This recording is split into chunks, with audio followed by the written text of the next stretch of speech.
All righty, welcome back from the episode of Two Plain Sports. Today is Friday, October 7th, the day before the big game, the day before the Red River Rivalry game. Uh, OU playing Texas, one of the biggest games of the year for all of college football, and one of, I know, our personal favorites. And it was always fun when we were in school going down to Dallas and making a weekend of it. So I'd imagine as people are watching this, if you're a student, you're probably already in Dallas at this point, because I know we would go down on Thursday afternoons, sometimes Thursday morning, maybe miss a class or two for it and make it down there. So we're going to be talking the OU Texas game. Obviously, we're going to be talking injury updates. We're going to be talking visitors at the game. We're going to be talking just our bets, and we're going to be talking the loss of Shane Witter. And Rico's barking the back. He's just asking for attention right about now. But so we're going to be talking a lot of recruiting. Obviously, the game, Quinn Ewers being eligible or available to come back, and various other things. So before we get into it, just want to say we appreciate it. We're over 5,100 subscribers. Help us get to 5,200 subscribers. Help us out. Hit the subscribe button. Turn the notification bell on, and like the video. Stay around for Jose's in a video challenge. And be sure to follow us on Twitter, Instagram, Facebook, and Apple or Spotify. Everything's linked in the description below. And remember, when you like the video and you comment on the video, it helps us out a lot. And we'd like to see what you guys have to say. And while we might not respond to everything, we do read most of the comments for sure. So help us out. Comment throughout the video or stay for Jose's individual challenge. And we'll see what you guys have to say. So first, we'll talk just general OU Texas. Obviously, we talked about the game a little bit more on Wednesday, and maybe some more of the injury related portion of it for OU side. Jose, I want to get your opinions on this game. Obviously, the development of Quinn Ewers being available and will be playing in this game, that has obviously shifted the line even more in favor of Texas now. What are some of your thoughts? And we can talk some OU injuries as well. Yeah, so I think it's not going to be an easy game by any means. It never is, even when Oklahoma is really good and Texas is having a down year, or vice versa. It's always a close game, or typically a close game, because of the rivalry and the atmosphere. Again, and I said it on Wednesday, this is a game where we'll really see if this team has any drive and wants to win. Like, it's not even I don't think it's so much of the result at this point. It really seems like a lot of people are kind of expecting a big L from Oklahoma. So getting a win here would, in a way, be an upset for Texas. But even making it a close game, I think would be trending in the right direction, keeping it a close game for the most part. No slow starts. That is what's been killing Oklahoma. You get off to a slow start, you're letting the other team get one or two touchdowns ahead, and then it's just trying to climb back from a hole that you dug yourself in. Not even halfway through the first quarter is what we've seen over the last two games. A lot of people, for whatever reason, were saying Quinn Ewers really isn't that good in our comment sections last time. I don't understand why you guys are doubting him so much, outside of him being at Texas. Like, he's proven that he's a pretty good quarterback. Is he the most elusive guy on the field? No. And I think that might actually help Oklahoma a little bit. He can move and make plays, but he's not a burner. He's not Adrian Martinez. He's not even Hudson Card. Hudson Card can move a little better than Ewers, from watching and observing. Ewers just has a very accurate arm.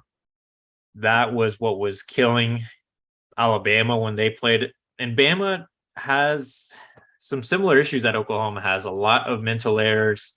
Corners weren't turning their head whenever they were playing against Texas. They definitely could have gotten called for a PI in the end zone during that Texas game for Alabama.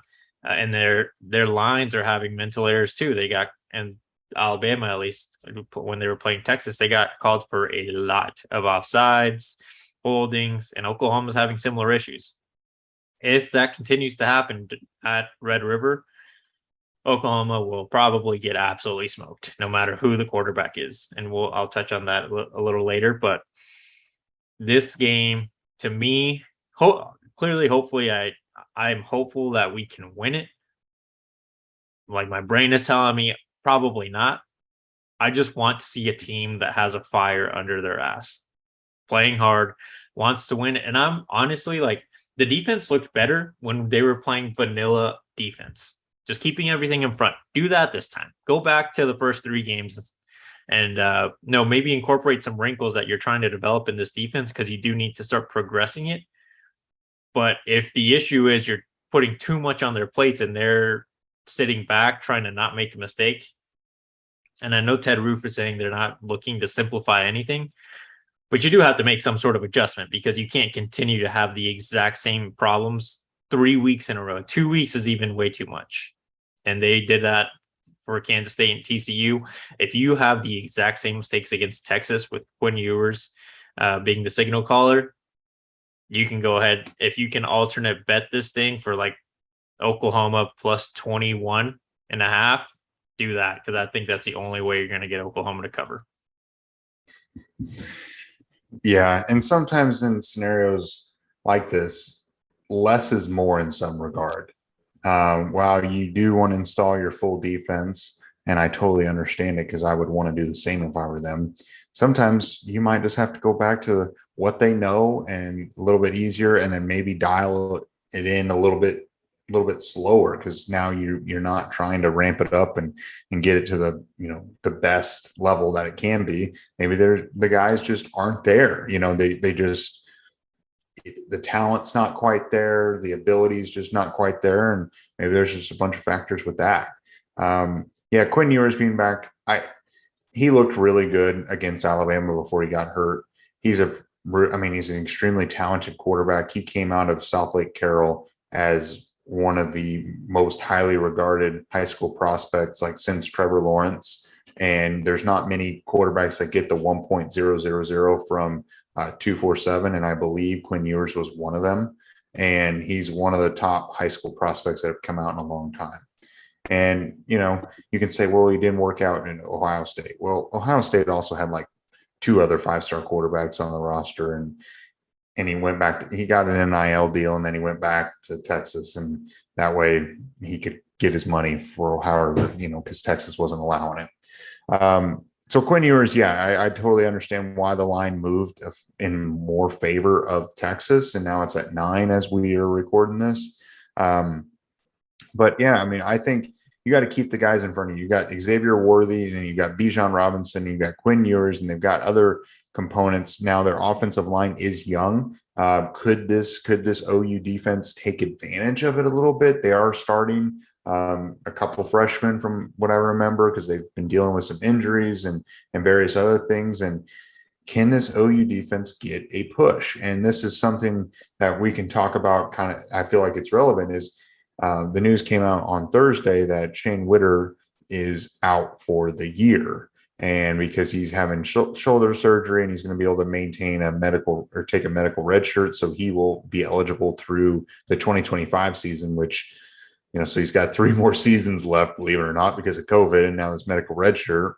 But now this leaves Oklahoma in even more of a bind than it already was at the linebacker position. Currently right now, OU has 4 active scholarship linebackers: Awegbu, Deshaun White, Stutzman, and Kanik. And then you've got Jake McCoy, who is a walk-on. And then obviously you've got Kip Lewis and Kobe McKenzie, but they're quote unquote supposed to be taking the red shirt. And I just don't see where Kip Lewis or Kobe McKenzie, one of them's going to have to lose their red shirt, because you're running 4 linebackers for the rest of the season, and you've got 7 regular season games in front of you, and a potential bowl game. You got 8 games, and you got to start unloading the younger guys and give them some experience. I know we've talked about it. I think you're going to see OU go to a 4-man front to limit the number of linebackers on the field. And I know Deshaun White is more of that cheetah position, but you're going to have to rotate Harrington and Deshaun White in there, and keep maybe Stutzman and Kanik and Stutzman and Awegbu And, you might have to pull in Kobe McKenzie. You're going to have to get away from running all three linebackers out there at the same time, because there's just not enough people literally to play for the rest of the year. What do you think?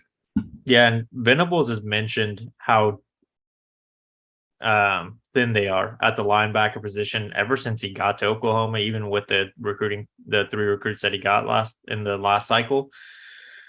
I'm sure it's not an ideal situation for him to have to deal with, but he definitely has to. Like, you can't keep this mindset of you're not going to play these guys because they're not. I think Kobe McKenzie is going to be the most likely to get his red shirt removed, and he's got to get away from not giving these younger guys an opportunity because they're not mentally prepared, especially at the linebacker position. You don't really have a choice anymore. You're too thin to be stubborn and keep two guys that are fresh on the bench and not traveling with you. From what Venables has said about those two guys, it seems like Kobe is just physically ready, but he missed too much of fall camp to be caught up on the defense. So that's what held him back. If he would have been there for fall camp, maybe we would have been seeing a lot more of him, or at least seeing him on the depth chart. Kip Lewis, on the other hand, it seems like he's just physically not ready to play at the college level. That's why I don't think Kip is the likely guy to get his red shirt removed. If a red shirt does get removed from one of those two guys, again, going back to what I said Wednesday, if Billy Bowman is playing, this defense has a shot, because Xavier Worthy they're going to have him run deep routes quite a bit. You saw it when they were playing against Texas. And Quinn Ewers was getting it to him quite often, right in the perfect pocket, perfectly put, right in the cradle. He missed one, or he dropped one, but they have a connection. And if Billy Bowman's not in the back there, if we've got Key Lawrence might be able to help out. He's talented enough that he can go back and help cover some deep routes, but Billy is just the most athletic safety out of the guys that have been playing. Because Justin Broyles, he's athletic but not fast enough. Key Lawrence, also pretty slow. Harrington made way too many mental errors to trot him out there as a starter, in my opinion.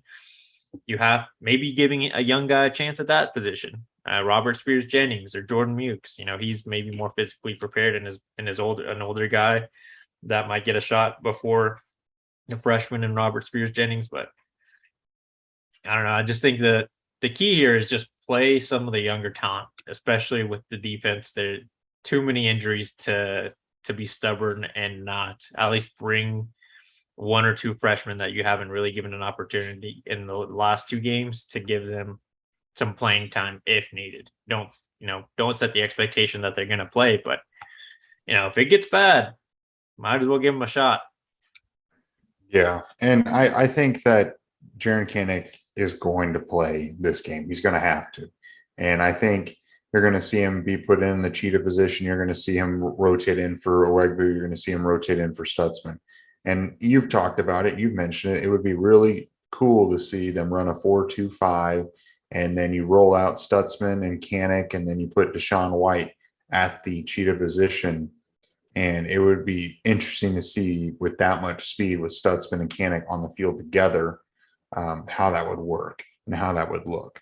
So you're going to have to play Kanak. I mean, these guys, they're so thin, they're going to have to play. And it's going to be interesting. I do agree that I think Kobe McKenzie is the guy who is the most likely to lose a red shirt. And, they're valuable reps, and it's valuable game experience. Even if he doesn't really know what he's doing, and maybe he isn't quite ready, but sometimes some players and some people in real life anyway, you learn from actually doing it, and the experience is invaluable, and practice can only teach you so much. So while this might damage somewhat of confidence, I mean, at one point last year, Billy Bowman's confidence was absolutely shot. Now he's been playing at a pretty high level, so it can be built back up even if he loses confidence. I think the elephant in the room that we haven't touched on is Billy Bowman. While he is a big component, he is like the MVP of the defense. That hasn't been great, but whenever he's not out there, it's horrific. We got to talk about Dylan Gabriel. is Dylan Gabriel going to be available for this game? And, I think with him coming, we talked about it on Wednesday's show, with him coming back on the sidelines during the TCU game, obviously it was a curb stomping and wasn't even close, but the fact that he came out and, he was concussed, but typically when you're concussed, you want to stay in darker rooms and in darker places, but he came out in the sun. He's been spotted on the practice field, whether it's been through OU's, Instagram, social media. There's been reports that he's at least been there. Whether he's taken reps and how many reps, I don't know. But he is wearing his jerseys. He's showing up to practice. He's going to film. Nothing official has come out. And you know what? By the time this video is released, as you're watching this Friday morning, there might have been more reports coming out saying this, that he will play. Someone might have leaked whether he's going to play or not. I don't foresee that being leaked. My gut is telling me that Gabriel does play, and we will find out Saturday morning. And I think he's playing.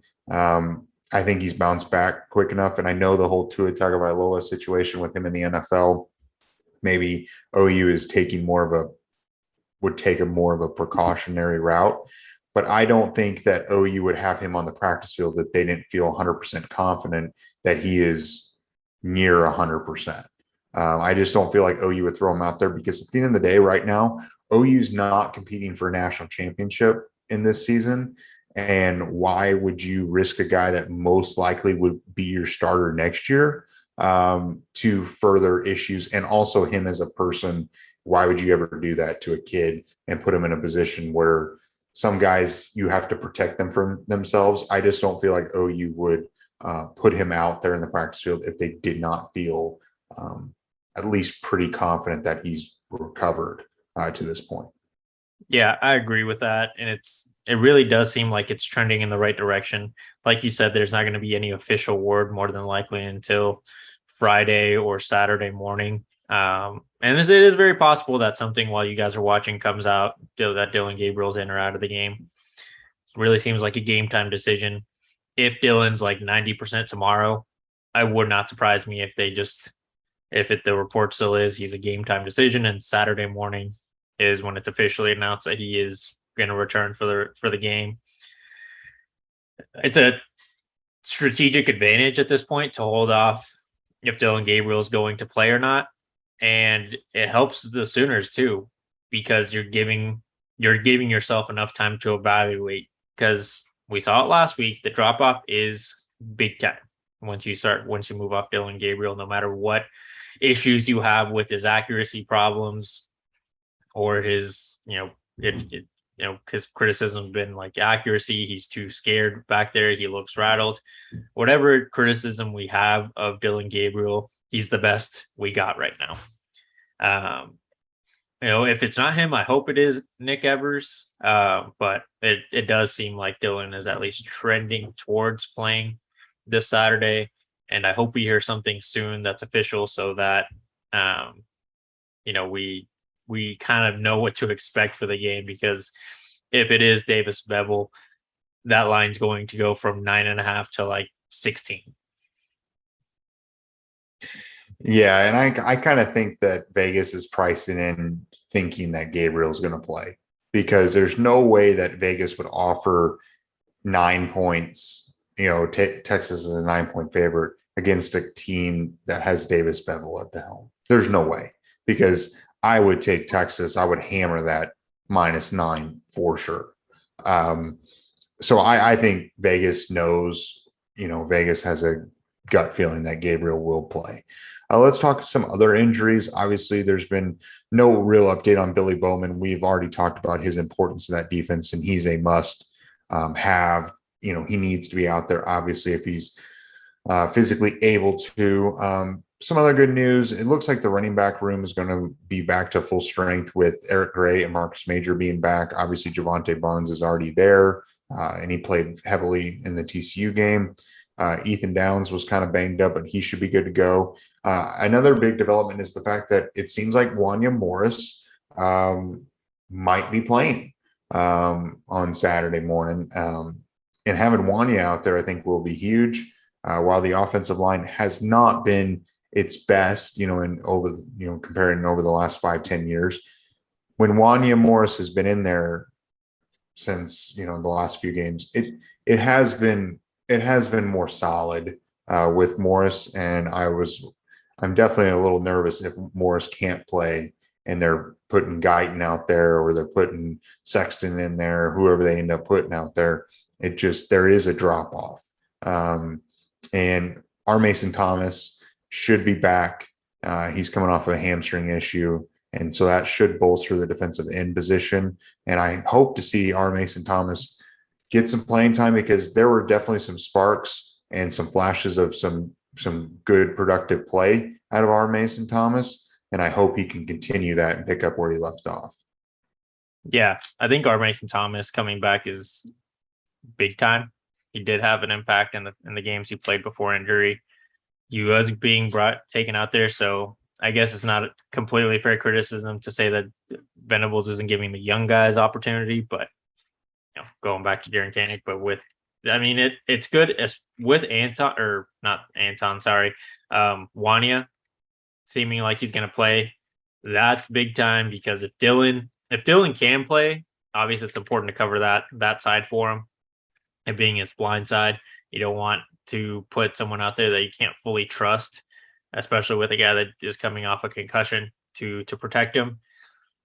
And two, it's like you said, since his return after his issues that were keeping him off the field, the offensive line has looked better every game. Have they been the best offensive line Oklahoma's had in the last 5-10 years? No, but they definitely look better. With Wanya back, this lineup looks better than last year's offensive line.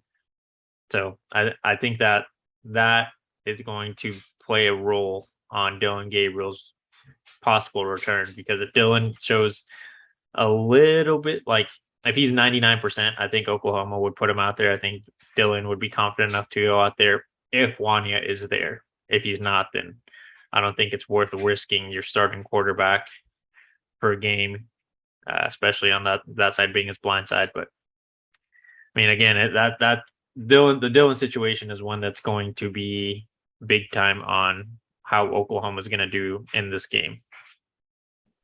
For sure. So, there's a lot of things out there as far as the injuries go. It seems like for the most part, most people are trending the right direction outside of obviously Shane Witter.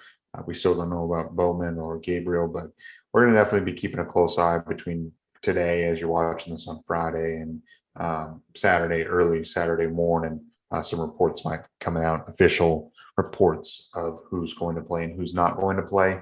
So OU's the home team of this OU Texas this year, and with that you get a benefit. You're able to host recruits as the home team, and OU's having quite a show out of kids that are supposed to be visiting. Whether there's more or less, there's probably going to be more than what's listed here. A lot of current OU commits. Jackson Arnold's going to be there. Anthony Evans, Sammy Omosingo, Jaquez Petaway, Josh Bates. I think Josh Bates told us when we interviewed him that he was going to make that trip. Eric McCarty, and there's a few others. Now the big ones, obviously the big fish that OU's chasing in the 23 class. Peyton Bowen's going to be there. Ryan Yates is going to be there, and another one is Johnny Bowens. So it's Peyton Bowen and Johnny Bowens. It's tough to get them separated, but Johnny Bowens has obviously become a big target for Oklahoma over the last few weeks after losing out on Renaud and Hicks. Johnny Bowens, I feel like, is a huge priority. The fact that he's showing up for another game. Obviously, he's probably coming up with Anthony Evans. I don't know if Johnny Bowens' family's coming with him or not. I would hope. I think it'd be cool to get his parents up there, because obviously parents have a huge influence on him. 2024 class, quite a list there. DJ Lagway, we've talked about him. He's visited Oklahoma, the 5-star quarterback. Michael Hawkins, he's a 4-star quarterback. That's an OU legacy. And there's a handful of other guys. Eli Bowen's there, Peyton's little brother. Micah Hudson, 5-star running back. Xavier Sims, he's a defensive lineman out of Durant, Oklahoma. Peyton Pierce, and Stacey Gage and others. And Colton Bosick will also be there as well. And something that was interesting, and Jose, you brought it up, and I want to give you the opportunity to talk about it, is Javian Tovino tweeted out that he's going to the Red River. What do you think? Yeah, whenever I saw that he tweeted out that he will be attending the game, it made me step back for a second because from what's been reported, Texas is a big leader in his recruitment. And as I understand and got clarification from you, only the home team can host recruits. So it's interesting that Oklahoma's getting him to visit to them during Red River when he seems to be interested in Texas. That situation's weird. I mean, hopefully Oklahoma is opening up a conversation with him about the possibility of him playing for Jay Valai and the Oklahoma defense. He would be a big time addition if that's even something that is remotely possible. At one point, Oklahoma was definitely in the mix. I usually do trying to keep up with recruits, and you can use social media to try to see where the guys' heads are at. A lot of them use social media to post about their visits, and you can get some hints on where they're leaning to for the most part. Javian has always had an Oklahoma picture on his profile, and it gets taken on and off periodically, but he seems to always have a little bit of interest in wearing the crimson and cream. I don't want to get my hopes up. I really don't think anyone should get their hopes up that there is any solid footing that he's a possibility as a guy that Oklahoma could land. But I mean, never say never, right? We've been blindsided. We've been surprised with some commits. Hopefully this is just the first step in Oklahoma reopening up that conversation, because it would be a big time addition to the defensive back room, who, as talented as it may be with the young players and Jaden Rowe and Gentry, adding him with Jacoby and Josiah in this class would be huge, especially once Woody leaves. That corner spot is going to be very open. Both sides of the ball, I think, both corner spots will be open as an open competition. Even if the coaches have maybe an idea of who they're going to want next year, once we get to that point, these young guys will be competing for that starting spot. And I don't know, OU could be recruiting Tovino as a safety as well. So I'm not 100% sure where they're going to take him. And obviously we've been we kept up with this recruitment earlier a lot more. And it seemed like that there was both mutual interest, even with the previous staff. And then when the new staff came in, it kind of seemed like that maybe both kind of mutually agreed to part ways, or OU decided to move elsewhere because they felt better in a different area. And obviously things have changed where I think you take as many defensive backs and as many linebackers as you can. I would like to think that OU would not extend an offer, like an invitation, if they felt like there was no chance that he would at least take a legitimate look at Oklahoma. And also could it be the fact that Peyton Bowen is still dragging his feet? It's like, can we get someone in here like a Tovino that is extremely talented? Can we convince him like, hey, this is where you need to be, and maybe even convince him to commit?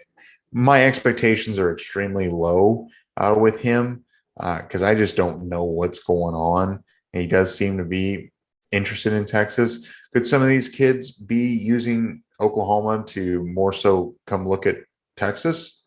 Very possible. I mean, there's no way to really know. I mean, if a kid's telling you, yeah, I'm interested in Oklahoma, I mean, you got to take their word for it.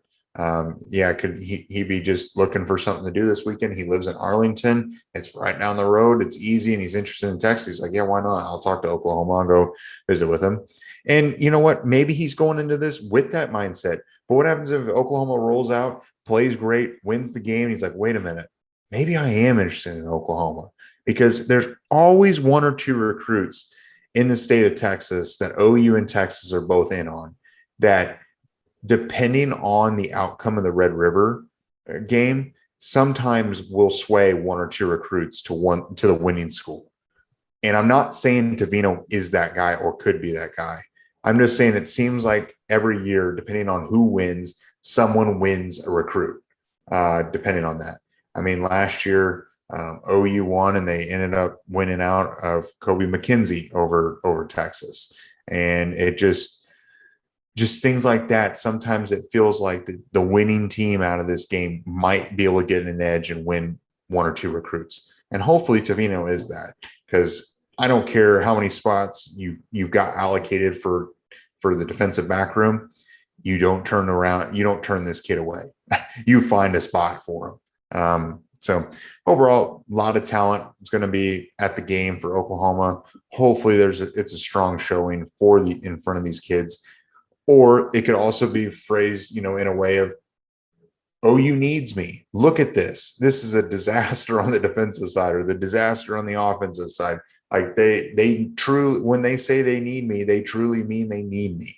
And that could be one other way to look at it. And I think it's very clear and evident that OU does need these kids. And with Javian, he released a top, I think it was 8 or 7 schools in the summertime. And I just went back through his social media, just a second ago, to see what those schools were, because I remember Oklahoma was not on that list. I think it was Michigan, Texas, Alabama, LSU, and A&M. I think we're on that list. I'm probably missing a couple schools, but I know Oklahoma was not on there because I remember thinking that it was kind of a loss for Oklahoma. It's unfortunate that that connection seems to they have seemingly split ways. But looking at his 24/7 profile, and I know you can't always rely on everything. All this stuff is not fact, it's recruiting. You kind of just got to look at it as a trend. Oklahoma is back as a school that he is interested in. And we'll definitely keep more track of his recruitment over the next few months.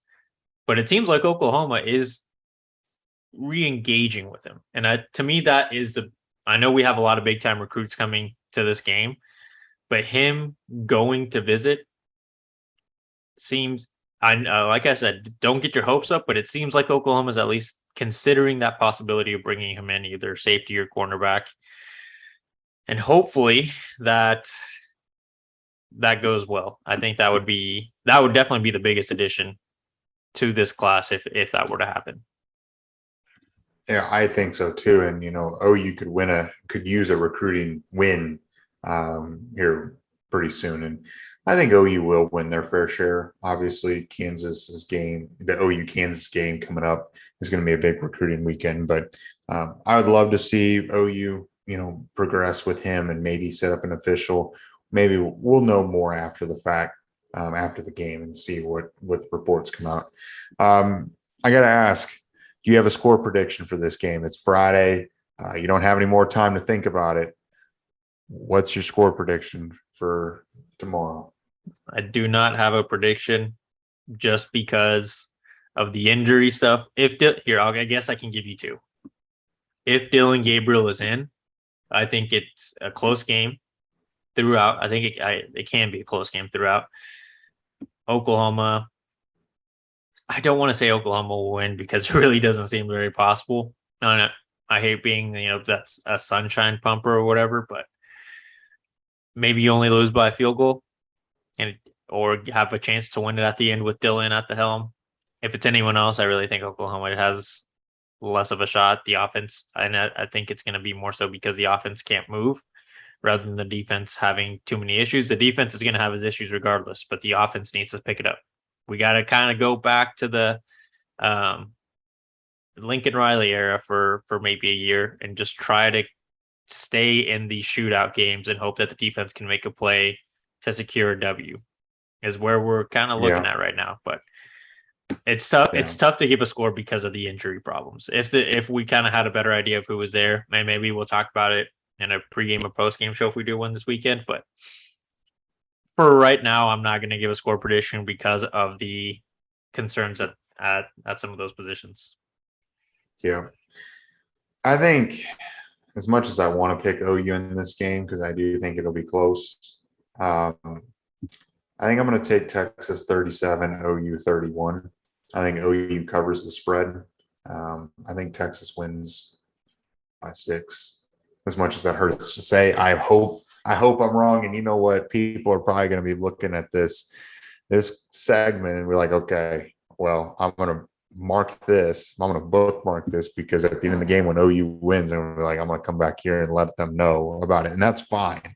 I hope you guys can come back and grill us for it, and rightfully do so. But I just feel like I've been picking OU the last obviously 2 weeks, and I think it's just I don't know. It's going to be a lot for this team, but I do think it's going to be closer than people think. So, do you have any thoughts more on this game or anything, or do you want to roll into our Friday locks and bets?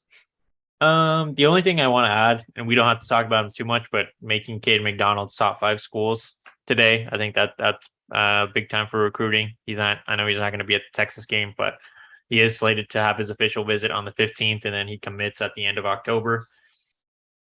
When I was doing my research, I couldn't find him scheduled to take a visit anywhere else between that Oklahoma visit and his commitment date. But as of now, he is crystal balled by pretty much every expert to Clemson. Again, those are not facts; those are just trends. So Oklahoma will definitely, I would assume, make a huge push during that Kansas game, especially if Derek LeBlanc, I know he's supposed to be there, and a couple other defensive linemen are supposed to be at that game as well. So I think it could be a guy that Oklahoma is going to make a major push for, especially, like you said, after these last 2 losses at the defensive line position in recruiting. Yeah, I hope OU can win out with Caden McDonald, but something's just telling me that he's not going to want to venture very far from home, from Georgia. So I don't know, but crazier things have happened before. So we'll see.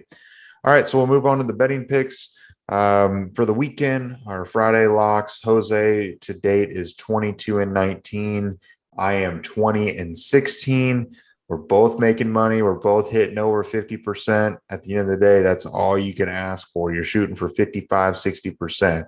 If we both get hot this weekend, we might be knocking on the door of 60%. I've got 6 picks. How many picks do you have today? I've got 6 as well. 6 as well. I'm going to give you the floor. You can pick one and we'll just alternate. All right. So I'm going to start off with the Red River game. Line opened up at 5 for those of you that follow gambling. And if you do want to follow along with us, join us on BetUS. There's a link in the description. I believe they do a deposit match. Use that link. It helps us out. If you want to join, if you want to fade us, do as you please. If you don't want to do it at all, not a big deal.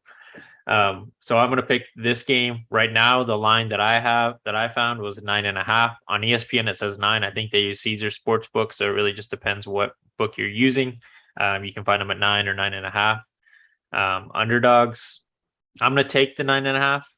I think if Dylan Gabriel is announced to be out, that line is going to go up another few points. I would still take that line just because of the rivalry aspect of this game.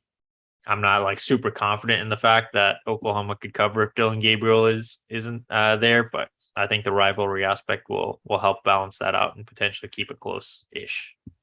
Yep, and I'm just going to echo the same thing. I've got OU plus 9.5. As I said, I think Texas wins by 6. I think OU keeps it close. They have a chance to win. They just might not be able to put it together. And I think that OU has a shot to win this game. And obviously that's why I'm taking OU plus 9.5.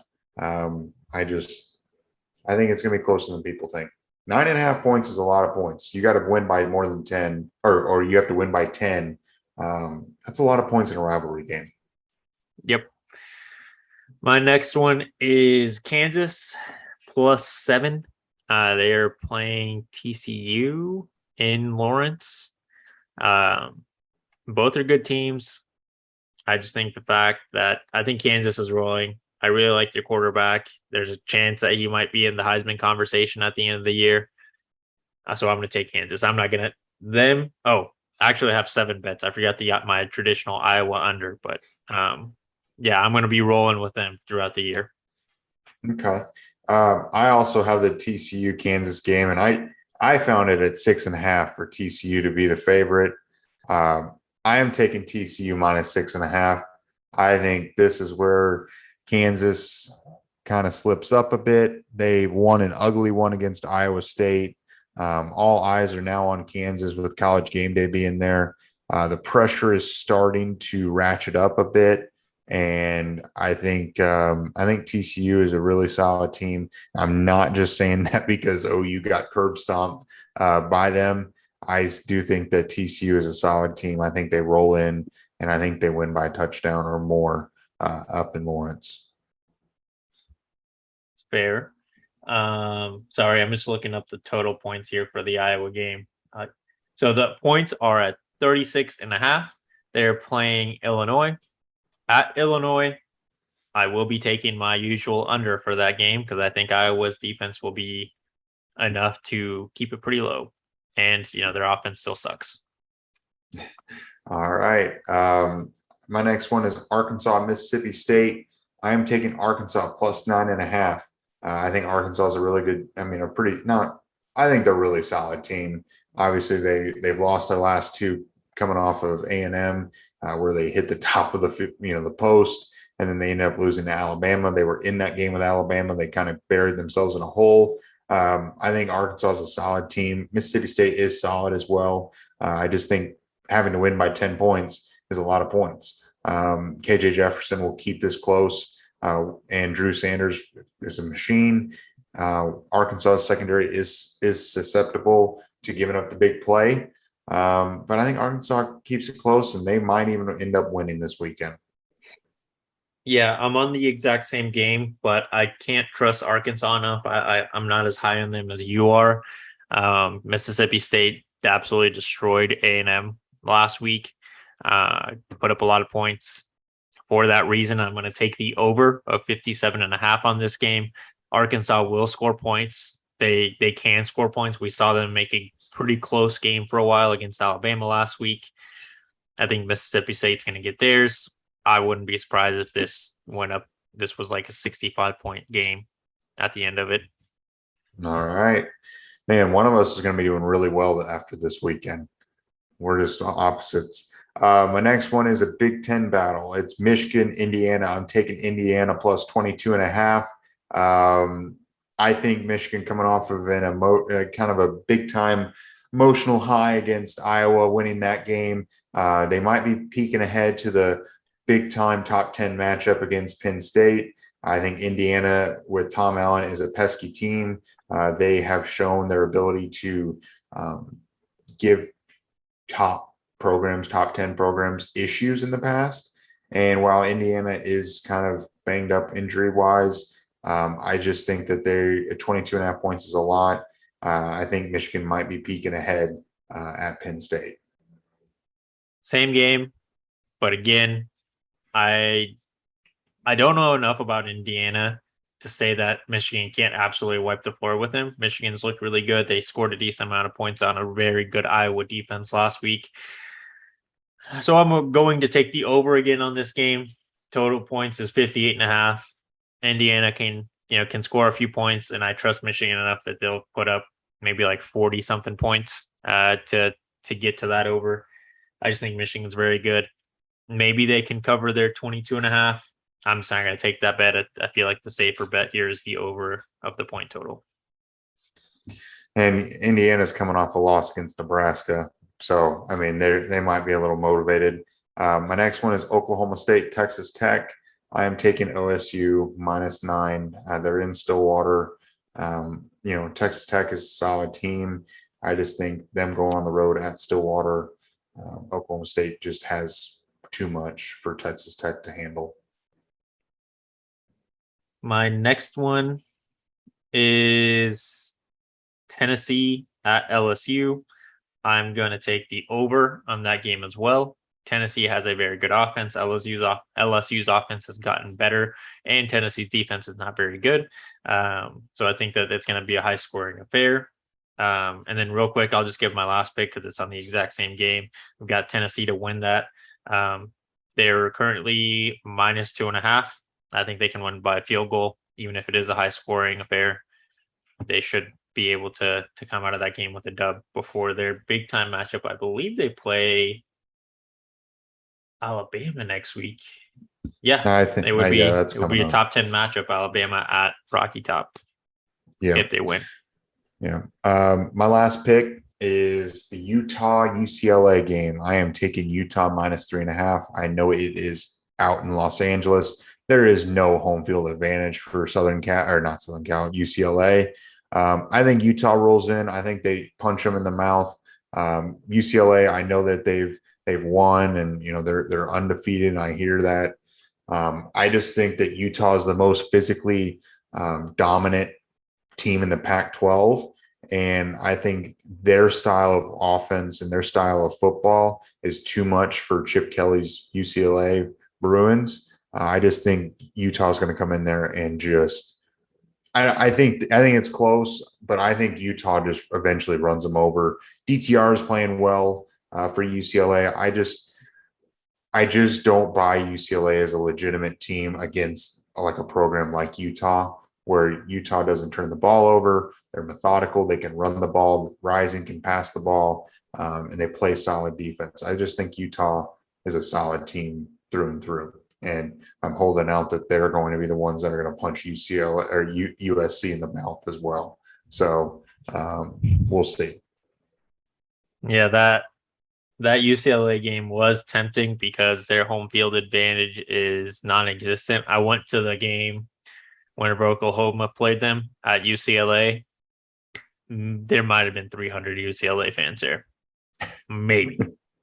That might be generous. So yeah. So, all right. Well, we'll see. Jose had 7 picks. I had 6. Obviously, him and I are on the opposite ends of multiple bets. It's going to be interesting to see who ends up winning. We didn't do that on purpose. We kind of we typically pick our bets separately, and then we just tell them for the first time on camera. So we're going to see who's going to be right. Maybe it's going to be I'm going to win a couple. He's going to win a couple. We might just split them, but we'll see. I don't have anything else unless you have an individual challenge for everyone. Individual challenge. I know I didn't give a score prediction. Brum did. What do you guys think is the score at the end of Red River? Do you think Oklahoma can pull out the dub? I think from the comment section of the last video, most of you expect Oklahoma to never win a game again for whatever reason. Just give us your score predictions, and if you are on the optimistic side, maybe give us a reason why you think Oklahoma could win. Yeah, be sure to do that. I made this far. Like the video, subscribe to the channel, turn the notification bell on, and we will be going live Saturday morning. I failed to mention that in the morning or in the beginning of this video. 9 a.m. tomorrow morning, Saturday morning. We'll be doing a pregame show for the Red River game for everyone that's not there. I am jealous of everyone that is there. That is a fun weekend and a fun time. So be sure to turn the notification bell, like the video, subscribe to the channel, and follow us on Twitter, Instagram, and Facebook, and Apple and Spotify. Everything's linked in the description below. And we will catch you guys tomorrow for a live stream.